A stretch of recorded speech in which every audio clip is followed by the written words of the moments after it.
Katchatheevu, NEET தேர்வு உள்ளிட்ட பல்வேறு பிரச்சினைகளில் திமுக அரசு இரட்டை வேடம் போடுவதாக பாஜக மாநில தலைவர் நயினார் நாகேந்திரன் குற்றம் சாட்டியுள்ளார். நெல்லையில் செய்தியாளர்களை சந்தித்த அவர் இவ்வாறு கூறினார்.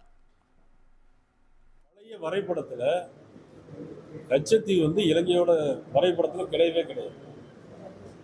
நமக்கு சொந்தமான இடம். அதை இந்திரா காந்தி அம்மையார் கொடுத்துட்டாங்க. ஆனா அன்னைக்கு முதலமைச்சராக இருந்தது கலைஞர் அவர்.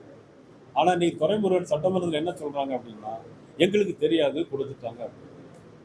உங்கள் வீட்டில் ஒரு பொருள் இருக்குது, களவு போயிட்டுனா அது என் பொண்டாட்டிக்கு தெரியாதுன்னு சொன்னால் எப்படி இருக்கும்? அதே பொண்டாட்டி எடுத்துக்கிட்டுன்னு சொன்னால் எப்படி தெரியும்? இதெல்லாம் ஏமாத்து வேலை. நீங்கள் மீடியாவுக்குள்ள என்ன பண்ணுறீங்கன்னா அதெல்லாம் சொல்லவே மாட்டாங்க. தமிழ்நாட்டு உரிமை நீட்டு தேர்வு தமிழ்நாட்டு உரிமை இல்லை.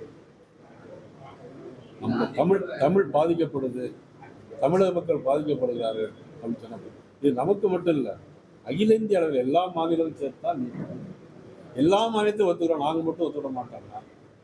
அதில் நம்ம என்ன